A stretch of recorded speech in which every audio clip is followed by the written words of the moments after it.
Hello, Maniacs, and welcome back to Marvel Maniac, an MCU after show. I'm Eric, aka Mr. Honest, your host, and today we're rewinding the clock all the way back to the year 2000 with the original X-Men movie. I might be mistaken, but I think this takes the title for the oldest movie that we're covering on this show. That's not a bad thing. This movie, wow, it's wild to kind of think about. But X-Men basically laid the groundwork for everything we have now in the MCU. Kevin Feige was attached to these projects, these X-Men movies, and you see what he went on to do with the MCU. So without this, I don't think we'd have Iron Man, the Avengers, any of it. And revisiting it after all these years, honestly, it's kind of magical. So first thing, revisiting this movie is like cracking open a time capsule. I mean, Hugh Jackman looks great, but I think it's the first time I'm watching this movie where like I actually see a really significant age difference. Like he's probably my age in the movie. I'm not going to tell you what that is. I'm 34. The tone is so different from the MCU. It's smaller, darker, and just a little bit more serious, but it totally works. One of my favorite lines is they suit up in their they're not plaid suits. What are they? Leather suits, right? They suit up, and then Wolverine's like, you actually wear these outside. And Scott Summers, aka Cyclops, is like, what would you prefer, yellow spandex? And then I'm going to spoil X-Men 97, the show, which we're going to be covering after Loki. Wolverine says something similar, and he says, what do you expect, black leather? Like, that is it. That is the multiversal joke of all the X-Men. No, I just like it. It's kind of an odd foreshadowing to what we're going to get, I hope, in Avengers Doomsday, because they're confirmed to be, some of the X-Men confirmed to be a part of this movie via the chair video. I'm going off on a tangent, but the opening scene, let's start off with that, because, dude, that was the starting point of Magneto. Young Eric Lenscher in Auschwitz. That's not something you expect from a superhero movie in 2000, but it sets the stage. Magneto isn't just some bad guy. He's a Holocaust survivor shaped by trauma, and you could feel it in every scene with him. And what he wants to do with the mutants in this movie, he wants everyone to be mutants, because mutants don't choose, and he's our antagonist. But the thing I love about Sir Ian McKellen, he brings it all to the role, so we see the complex history and the pain behind his eyes and why he's doing what he's doing in this movie. We got to Wolverine in a cage fight bar. First time we ever see Wolverine. I was going to say in the MCU, outside the MCU, but this is all kind of canon now because of the multiverse. So I don't know what to actually say, like describe it as. Hugh Jackman steps on screen and just owns the role. And Rogue, played by Anna Paquin, I think, nailed the vulnerability. I like Rogue a lot. I learned a little bit more about her watching the entire animated X-Men series, which I'm going to do a recap of before 97. Just keeping you ready. Get ready for us to cover. It's going to be really fun covering X-Men 97. But I did want to say that Rogue really nailed the vulnerability in this movie. And although she's not like her cartoon counterpart, which this movie was definitely trying to take a few steps away from when they started this genre, they didn't want to be categorized as like spandexy superheroes. So that was a real joke. So she has to isolate herself from everyone she loves, and I can like totally understand that pain that she probably carries, not being able to connect with people. And it's just really nice by the end of the movie, seeing her get along, even finding a love interest in the Iceman. I don't know what his name, I forget his name, but he's cool. And I think he does show up in later movies. Okay, highlights. Xavier's School for the Gifted. That first look at Cerebro was pretty much chef's kiss. Patrick Stewart is Professor X. Born Professor X. There's nobody else that should be Professor X up until we need a new one. I understand he can't be in that role forever, but actually he has been. It's been 25 years. This is insane. These characters coming back into the MCU is pure homage. He brought that calm, wise presence from the start. The kind of presence you imagine when you think of Charles Xavier. Wolverine's introduction to the team, also classic. He's just grumpy and confused, and he wanted no part of it, and that makes his eventual bond with Rogue and the others hit harder. The Brotherhood, Mystique, Sabretooth, and Toad. Is Toad in the comics? Although, I've seen this movie before. I don't remember Sabretooth being around every corner growling. He growls a lot, and I like him for that. We get a little follow-up to this Sabretooth incident in Deadpool and Wolverine, which I'm sure most of you have seen by now. If not, well, what a great movie. They were a cool squad. I like Mystique a lot. I love that they brought her in the first movie because she's another really complex character who I was dying to learn more about. And when we get into the X-Men First Class Quad 4 movies, we're going to get to learn a lot more about Mystique. Jennifer Lawrence plays her very well. And then that finale at the Statue of Liberty. Look, the CGI is not MCU level, but let's let the story tell itself, okay? It was 2000. No, not even 2001. 2000. Magneto's plan to turn the world leaders into mutants. That is totally on brand for him. Force them to understand us. And the last chess scene with Charles and Eric, chills. The war is still coming, Charles, and I intend to fight it by any means necessary. They keep Magneto in this full plastic prison so he can't use his metal bending on anyone. And he even admits, like, you think they're going to keep me in here?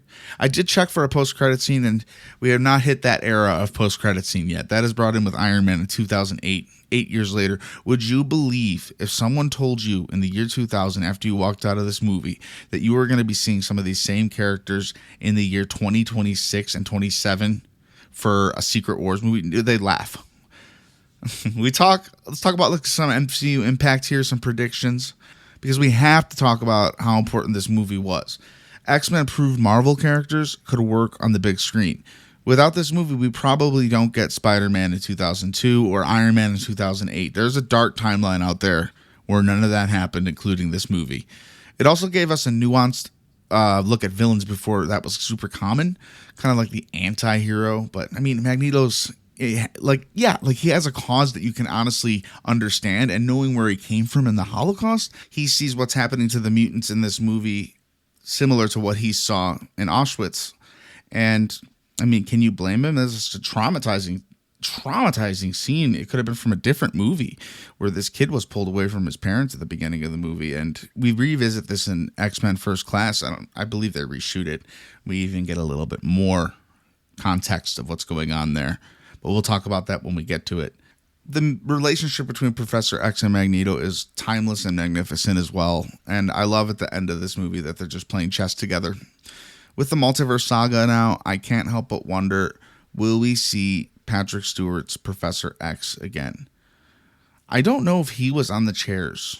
Ian McKellen's Magneto? You know what? I'm almost positive I saw their name on the chairs. They've already dipped into that world of the multiverse of madness. So we've seen Professor Xavier die many times.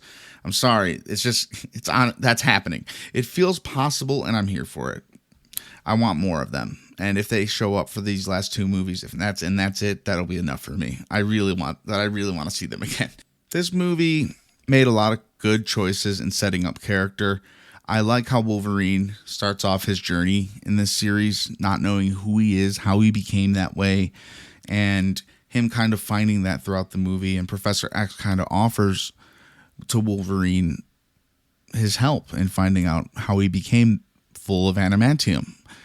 His whole entire inside bones and all are adamantium.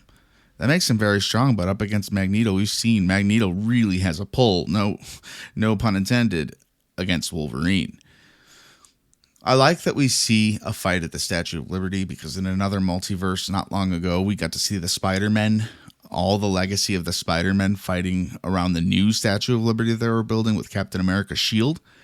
I don't quite remember / know if they've revealed that the shield was actually put back on in that movie, but the Statue of Liberty is a cool fighting ground. I don't think any other movies, at least in the Marvel universe, even outside of the MCU, have done that. So I like to connect it to Spidey. Very different movies. Statue of Liberty was actually used as a weapon in this movie to turn everyone in New York into mutants. And you know what? Magneto nearly succeeded. I like Logan, aka Wolverine. I like his journey through this movie. He changes, he learns, he finds a home, found family, totally. And I like his relationship with Scott Summers. The one line that really made me laugh in the movie was when Mystique was fighting Wolverine. She turned into Wolverine. They do this whole fight scene. Then they come out, and Cyclops and Jean Grey are still like sitting out there. And he's like, "Hi, how do you prove yourself? Prove it's you."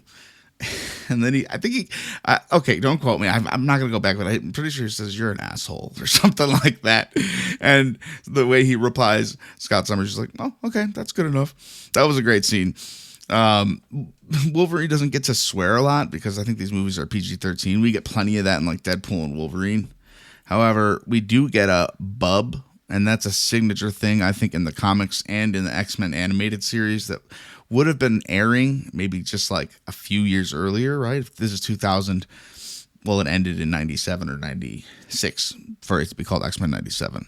The biggest bond created in this movie around debatably the two main characters was between Logan and Rogue. There are multiple times where, well, this is what happens. I'm just going to say it because it's very traumatizing. I didn't remember this scene at all. Wolverine's having like nightmares, and Rogue comes to find him in the night to wake him up, I guess, to check, see if he's okay. And he's scared. She scared the living shit out of him. So he, without thinking, put his claws through her. Reminded me a little bit of Iron Man 3, where he has that PTSD. He has the thing on his wrist, and at night him and Pepper are sleeping in the bed, and he's having the Chitauri dream. And then he wakes up with the Iron Man about to blast them. Moments like this are why I think this is like the beginning of where the MCU would go, because we're getting complex moments with superheroes. We're watching Logan, a very deep, complicated character, figure out who he is, why he is, and the bond between these people that he doesn't know is almost unspoken. There's a moment in the movie where I was thinking, why is he there? Because he's such a shut-off guy. But when you think about it and look, he truly found the people he belonged to be with. Like, it is really important that he found the X-Men. And it took him just a little bit until Charles Xavier said, "I can talk to you in your mind."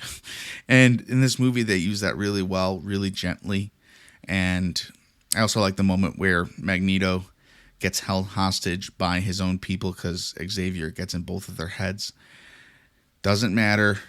Magneto gets himself out of it, and he kind of calls Charles a coward. Yeah, there's a complicated relationship there, and I think that's why they went back and made the First Class movies. They wanted to show what that was like on screen, and I think they did a great job looking at it now, comparing it. I know there's a couple of inconsistencies.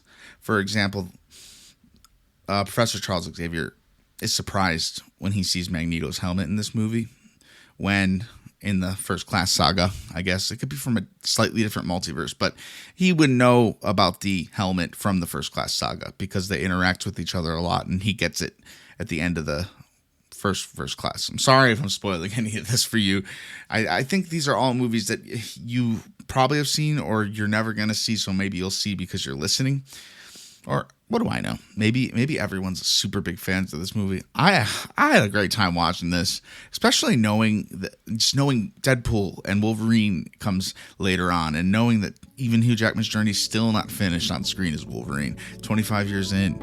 It's just Marvel at its best, and I know the third movie in this series wasn't completely like accepted, but I think with a little bit of age, all this trilogy of movies is gonna be very nostalgic for a lot of people, and I think that's the case because that's why they're bringing the people back. It's kind of also Kevin Feige's way of sending off and bringing back and paying homage to where he began in the movie business. Before I wrap this up, if you're enjoying these throwback episodes, check out our Patreon.